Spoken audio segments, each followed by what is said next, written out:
नमस्कार स्वामी भक्तांनो, स्वागत आहे तुमचं पुन्हा एका नवीन व्हिडिओमध्ये. जय जय श्री स्वामी समर्थ.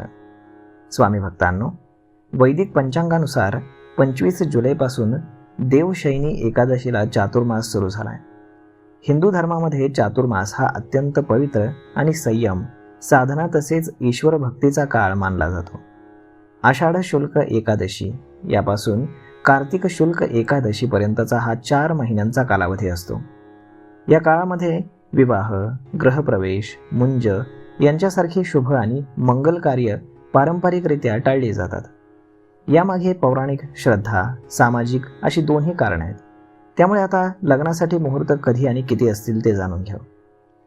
पौराणिक मान्यतेनुसार देवशयनी एकादशीच्या दिवशी भगवान विष्णू क्षीरसागरामध्ये शेष नागावरती योग निद्रेमध्ये जातात.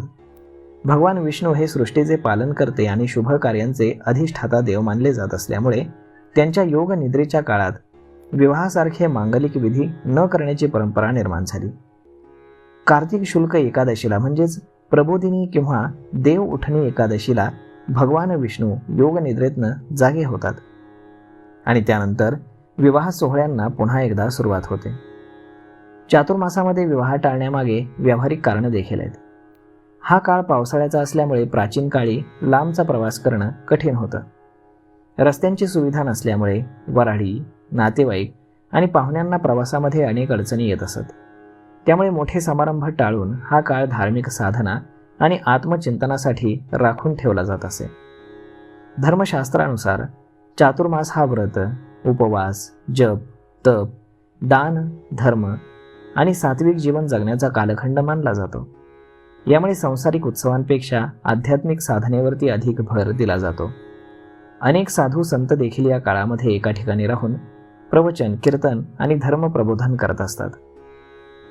चातुर्मासाचा हा काळ मांगलिक उत्सवांपेक्षा ईश्वर भक्ती, संयम आणि आध्यात्मिक उन्नतीसाठी समर्पित मानला जातो. प्रबोधिनी एकादशीला ज्या दिवशी आपण देव उठवणी एकादशी म्हणतो, या दिवशी या एकादशीला भगवान विष्णू जागृत झाल्याची श्रद्धा असल्यानं विवाह आणि इतर शुभ कार्यांना पुन्हा प्रारंभ केला जातो. देव उठवणी एकादशी कार्तिक महिन्याच्या आषाढ महिन्यातील शुक्ल पक्षाच्या एकादशीला येते. या दिवशी भगवान विष्णू आपल्या 4 महिन्यांच्या योगिक निद्रेतनं जागे होतात. पंचांगानुसार यावर्षी देव उठवणी एकादशी ही 20 नोव्हेंबर 2026 रोजी येते. या दिवशी चातुर्मास संपेल आणि विवाह तसेच गृहप्रवेश समारंभांसारखे शुभ कार्यक्रम सुरू होतील. तर नोव्हेंबर 2026 मध्ये काही मुहूर्त आहेत. यामध्ये 20 नोव्हेंबर रोजी देव उठवणी होणार आहे आणि त्यानंतर तिथून पुढे विवाह सुरू होतील. मग 21 नोव्हेंबर, 24 नोव्हेंबर, 25 नोव्हेंबर आणि 26 नोव्हेंबर या ठिकाणी आपल्याला मुहूर्त सापडतात.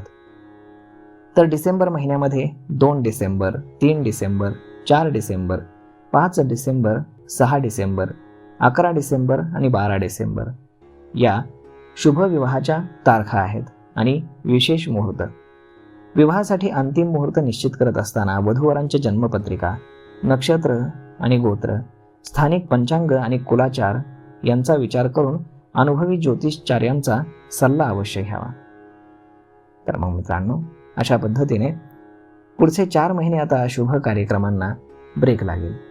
परंतु चातुर्मासामध्ये विवाह का होत नाहीत, यामागचं खरं कारण काय आहे, हे आजच्या व्हिडिओमध्ये आपण खास करून जाणून घेतलंय. तर मग मित्रांनो, हा व्हिडिओ, ही माहिती तुम्हाला कशी वाटली हे तुम्ही आम्हाला कमेंट करून नक्कीच सांगा. आणि जर आवडली असेल तर आपल्या जवळच्या मित्रमंडळींसोबत देखील हा व्हिडिओ तुम्ही शेअर करायला विसरू नका. धन्यवाद.